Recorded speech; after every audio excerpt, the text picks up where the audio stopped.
സമ്മതിച്ചിരിക്കണു. കണ്ടില്ലേ, അയ്യർ സാർ ഇപ്പൊ പുലിക്കുട്ടിയാ. എന്റെ ട്രീറ്റ്മെന്റിന്റെ ഗുണം കൊണ്ടൊന്നുമല്ല, മനസ്സന്തോഷം.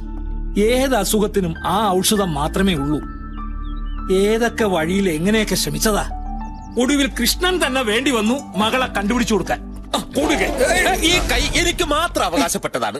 സംശയം വേണ്ട ഡോക്ടറെ, ഞാനല്ലേ മോൾ അഡ്ജസ്റ്റ് ചെയ്ത് കൊടുത്തത്, അല്ല കണ്ടുപിടിച്ചു കൊടുത്തത്. ഏതായാലും ഇനിയിപ്പൊ ഇങ്ങനെ അങ്ങ് പോയാ മതി, ഒന്നിനും ഭയപ്പെടണ്ട. പറഞ്ഞത് കേട്ടല്ലോ. നീ അതിനിപ്പോ വീട് വിട്ടു പോകേണ്ട കാര്യമല്ല. എന്റെ കൈക്കാരനായിട്ട് നീ ഇവിടെ തന്നെ കൂടിക്കോ, ഞാൻ അഡ്ജസ്റ്റ് ചെയ്യാം. ഞാനേ സാറിനോട് അവളെ കുറിച്ചുള്ള മുഴുവൻ സത്യവും തുറന്നു പറയാം. അയ്യോ, അത് കുഴപ്പാവും. അതെ, ആരോഗ്യം വീണ്ടെടുത്തതൊക്കെ ശരി, പക്ഷെ അദ്ദേഹത്തിന് സന്തോഷം കെടുത്തുന്ന ഒന്നും ഉണ്ടാവരുത്. അങ്ങനെയായാൽ ഇന്നത്തെ നിലയേക്കാൾ മോശമാവാനും മതി. മനസ്സിലായല്ലോ? അതെപ്പോഴും ഓർമ്മ വേണം. ഓക്കെ, വണ്ടി വിട. സാരങ്ങോട്ടോ തിരക്കിട്ട് പോന്നുണ്ടല്ലോ. എന്താ പോന്നല്ലേ? അവൻ അങ്ങനെ അങ്ങ് ഒറ്റയ്ക്ക് വിട്ടാ ശരിയാവില്ല. ഞാനും പോവാം. ഞാനും വന്നു.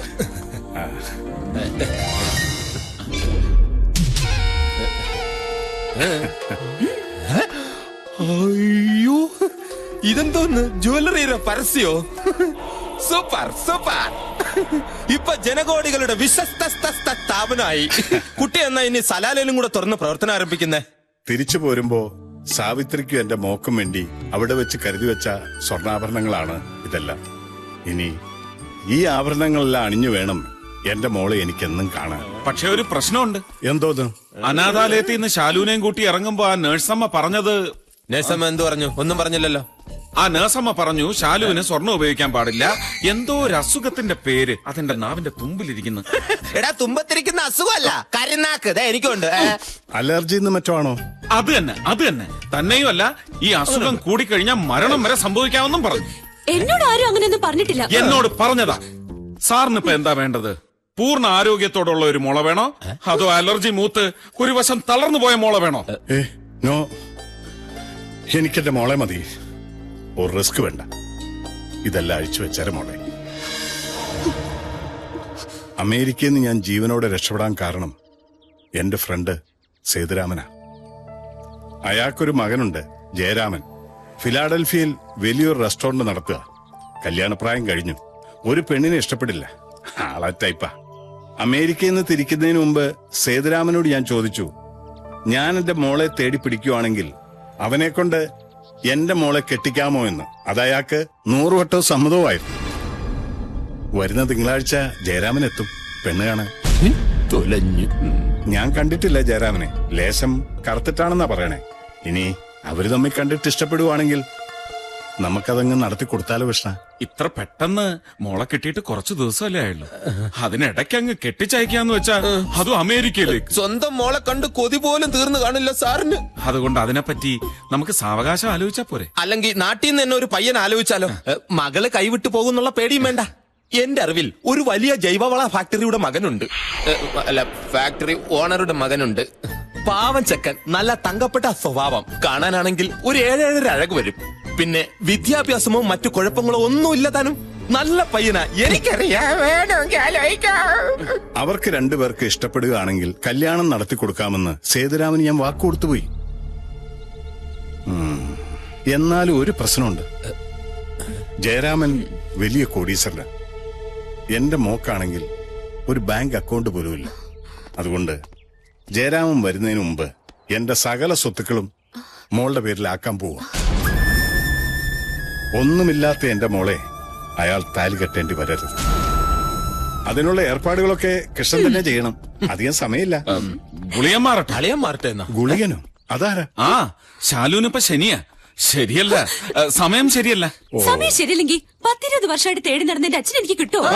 അത് ശരിയാ, പക്ഷെ അപകാരം ഉണ്ടല്ലോ. എന്തോന്നോ? അതായത്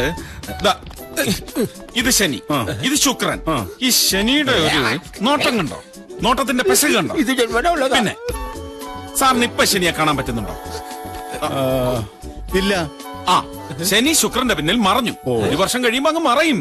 അതുവരെ ശാലുവിന്റെ പേരിൽ നമ്മൾ ഒരു നല്ല കാര്യവും ചെയ്യാൻ പാടില്ല സർ. ചെയ്താ കൈമോശം വരും.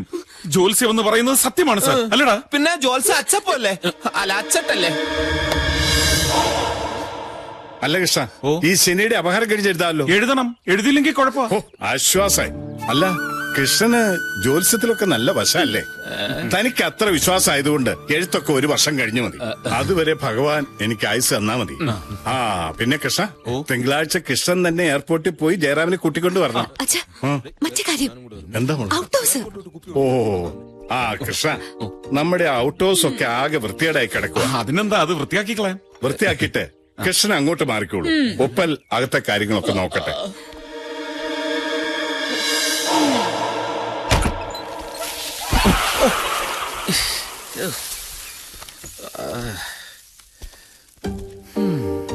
സംഭവിച്ചതെല്ലാം നല്ലതിന്, സംഭവിച്ചുകൊണ്ടിരിക്കുന്നതും നല്ലതിന്.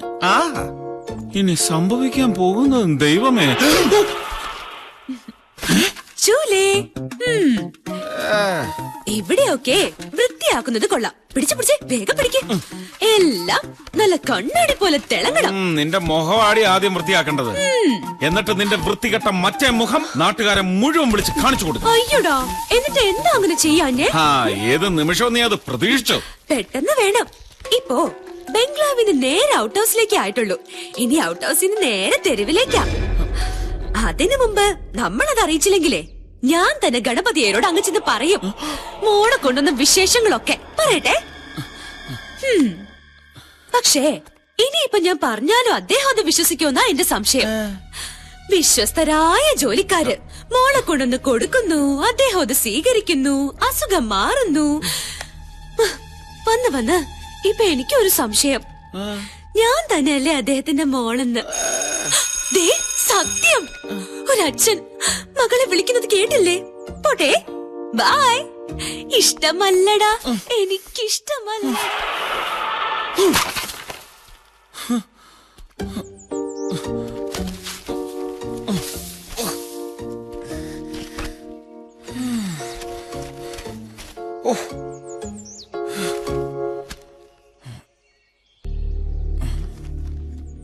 ധ്വജപ്രതിഷ്ഠാ കർമ്മം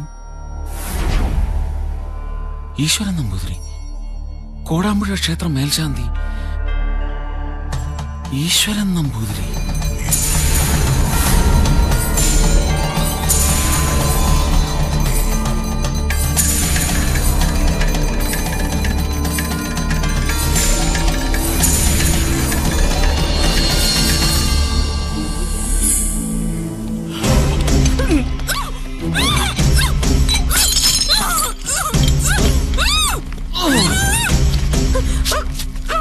നിന്റെ വൈകുണ്ഠവാസം അവസാനിപ്പിക്കാൻ ദൈവമായിട്ട് എനിക്കൊരു വഴി കാണിച്ചു തന്നു. കൂടിപ്പോയ 1, 2 വേണ്ട 10 മണിക്കൂർ. അതിനുള്ളിൽ ഗണപതി സാറിന്റെ ഒറിജിനൽ ഭാര്യയും നല്ല 1-ാം തരം മോളെയും ഞാൻ ഇവിടെ കൊണ്ടുവന്ന് നിർത്തും. എന്നിട്ട് നിന്നെയും കൂടെ നിർത്തിയിട്ട് ഞാൻ പറയും, ഇത് ഒറിജിനൽ, ഇത് വ്യാജം. അതെ, നിന്നെ എനിക്ക് തീരെ അങ്ങോട്ട് വിശ്വാസം പോരാ. ഞാനില്ലാത്ത തക്കം നോക്കി വൈകുണ്ഠം നീ മൊത്തത്തിലങ്ങ് വിഴുങ്ങും. അതുകൊണ്ട് ഈ കെട്ടിലൊതുങ്ങി പൊന്നുമോള് സുഖമായിട്ട് ഇവിടെ ഇരിക്കെ. അല്ല, നിക്കി. ശബ്ദിച്ചു പോകരുത്.